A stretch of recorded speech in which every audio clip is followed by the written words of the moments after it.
Hey y'all, we got the Cornish cross meat chickens here. So this is day 15. You can get a good close-up look at them. It's really interesting that they've grown a whole lot since day one, and we're starting to see more and more feathering every day. So we've got a lot of the feathering on the wing tips and more on the wings, a lot of feathering on the tails, and we start to see a lot of the feathering there at the top of the leg coming in more. So they're just going to get more and more feathering, but even when we get to the point of finish, they may not look totally feathered in. And that's simply because of how fast they grow. Their skin actually expands faster than they produce feathering for it. So when we get meat birds out to 4, 5, 6 weeks of age, sometimes they have the appearance of not being completely feathered, but actually they grow feathers pretty comparably to a typical chicken. It's just that they gain size in their bodies so much more quickly than our typical chickens do. The feathering doesn't cover it all. Here at 15 days old, the ambient temperature that Cornish cross meat chickens want is about 85 degrees Fahrenheit. We're in Southeast Ohio. This is August 6th, 2025, and today temperatures are in the low 80s. So this really is optimum, comfortable temperature range for these birds. And just by watching them, we can see that they are really pretty content. We have a lot of fresh air in their barn for them, a good air exchange so that we don't have any ammonia smell, no poultry smell at all in here.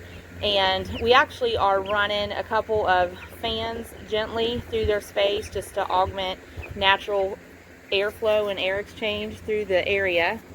And we get a little bit of indirect sunlight, and we really don't want a lot of direct sunlight on them because they don't have a whole lot of feathering to protect their skin from sunburn. Also, when you have a lot of direct sun right on meat birds, it really heats them up and can make them quite uncomfortable. We do have males and females in this group. We don't spend a whole lot of time trying to identify who is who and which is which. We don't worry about it. We just raise them start to finish and take them all to processing at the end of production. But we just get a mixed group. We get straight run. That actually helps us with the cost of the chicks. It's less expensive to get straight run than to try to order just one gender or the other. And in meat chickens, our observation has been that it's more expensive to order all males than to order all females. So that's something that's very different from selecting and purchasing egg production type breeds. In those types of chickens, if you want to select for only females for pullets, then that's more expensive than getting straight run or taking a group of males. In meat chickens, it's the opposite. If you want to select for males, that's going to cost the most. If you want to select for just females, that's going to also have a cost above just taking straight run, but won't cost as much as ordering just males. So why is that desirable in meat chickens? Typically, the males will grow a little faster, so they would potentially attain finish size sooner or just be a bigger bird at whatever your projected production length is than the females would. That's why in meat chickens, the males would be potentially preferred over getting all pullets or getting a straight run flock. But we're very satisfied with straight run flocks. It gives us a great variety in the size of whole chickens that finish, and that actually for us with direct marketing it to consumers gives our clients some options on what size whole chicken they want when we make whole chickens, and it ends up comparable on the chicken breast and the drumsticks and the thighs. And then sometimes we have the drumsticks and thighs made into ground meat, so at that point it doesn't really matter exactly what size the cuts were to customers because the end product ends up being ground meat instead. So we're very satisfied with straight run in our meat birds, but that is an option depending on what your goals are and what your production length is. You could order all males or all females, or you could just order straight run.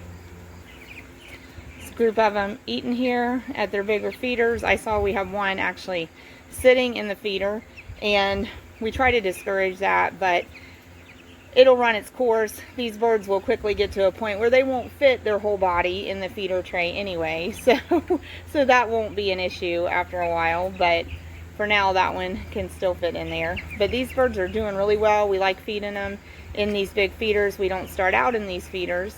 We always start out feeding them in these little feeder trays. I call them baby bird feeder trays, but usually by day 10 we're out of those and swapping into those big feeders, and these hold about 40 pounds at a time. That's a great way to feed growing chickens because you can put a lot of feed in there. We filled these clear to the top a couple days ago, and they're eating them down, and then as they grow, get older, their appetite compounds, they eat more and more, and eventually we'll be filling these daily for them, and we might even add more feeders for them as they grow. So they're going to grow a lot. We raise them for meat production for about 42 days, and we're on day 15. So we're just getting into the middle 2 weeks of poultry production.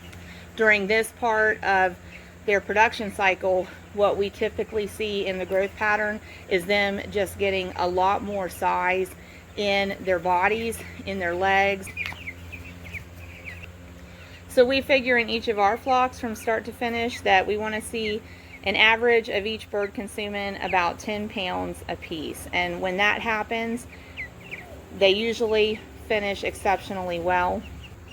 During this time frame from day 15 to about 28, we really are just seeing all of that skeletal structure grow, hoping to see them really maximize the size of their bodies in general as far as their bone structure, and then after they turn a corner into the last 2 weeks, they'll fill all that in with that efficient feed to meat conversion and put a lot of meat on and fill out. But we got to see the appetite increase. We have to see the feed consumption increase, because the correlation is the rapid growth and the successful finish for meat. This one likes the camera. So y'all, thanks for joining us. We greatly appreciate it. Let us know if you have any questions and comments. But Cornish rock cross meat chickens are a great homestead project. You can produce your own poultry, a great source of protein, and you can do this kind of project with meat birds really at any scale you want to, and you can have it completed start to finish in about 42 days time.